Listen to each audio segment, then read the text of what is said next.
Hey everyone. Hey, first I want to tell you how much I miss you.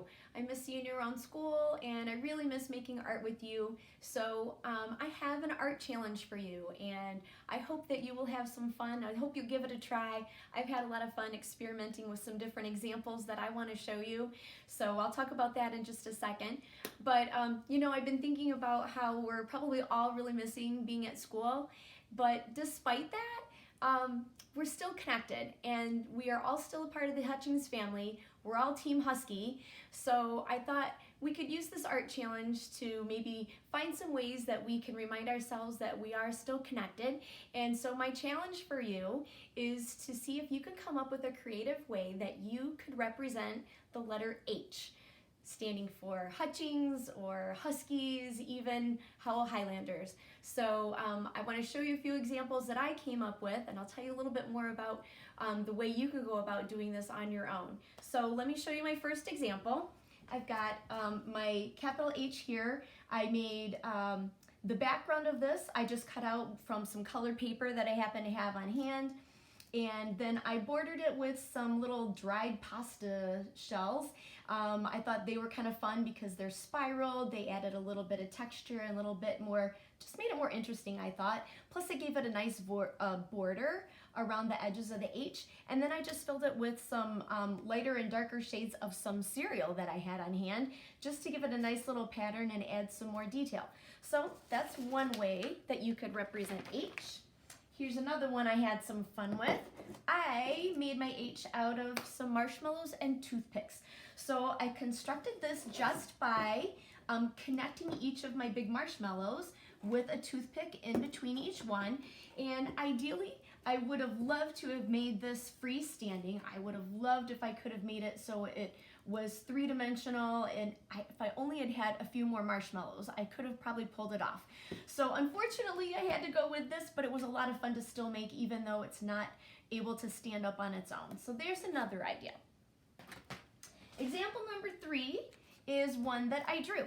I happen to have a Sharpie. You wouldn't have to use a Sharpie. You could use a pencil or just a regular ink pen, even a marker. Whatever kind of drawing tool you have at home would be perfect. I did want to make sure that I made my H as big as I could, because the bigger you make it, the more space you have to draw your details. So I made it kind of chunky, and then I went in and I divided this up into some smaller shapes inside of it. And that allowed me to go in and just play around with different patterns. I've got line patterns that have thick lines, some that are thin. I've got repeating the same lines. I've got circles. I've got diagonals, triangles, patterns inside patterns. Remember, when we talk about patterns, we're talking about repetition. Something's repeating. And you can see here I've got a variety of repetition going on within each of these little designs. So I had a lot of fun playing around with that. This would be great, even just keeping it black and white, or just one color, whatever you use for your drawing tool. But how fun would it be to go in and color that too? If you've got some kind of coloring tools, you could have a lot of fun making a super colorful design. All right, so the last one that I wanted to show you, I got really different, and I used some materials that I found outside in my yard. So I had these great colorful rocks, and I found those in my landscaping. I can easily put them back, so it's not a big deal. I just borrowed them for this example.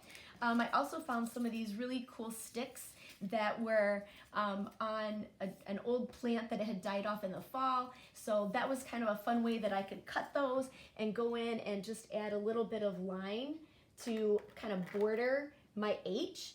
When we're in the art room and we talk about adding some contrast, it's a way that we can make things kind of stand out and look a little bit different from something else.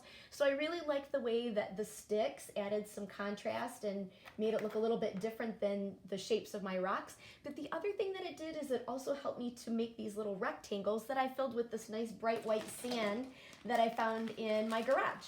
And I also used that nice bright sand to add the contrast, because that helps make the darker tones of my colorful rocks stand out. So super simple, didn't take very long, it didn't cost me a thing, and it was actually a lot of fun to experiment with. So my challenge to you then is for you to see what kind of a creative way you can make a capital H, and you can use all kinds of things that you can find around your house. If you think about it, we'll have tons of ideas that probably come to your mind. You could use soup cans or Legos or Play-Doh or almost anything that you can think of. I'm sure you can come up with a creative, imaginative idea. I just encourage you to think outside the box, and most of all, have fun. Enlist your family to help you maybe. I think that would be a fun activity to do together. Also ask to make sure that there are things that you might be considering using, it's okay for you to use.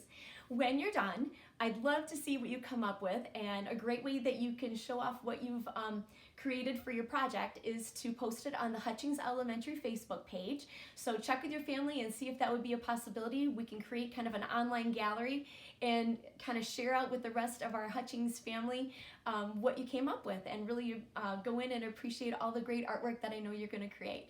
So good luck, have fun, and I miss you.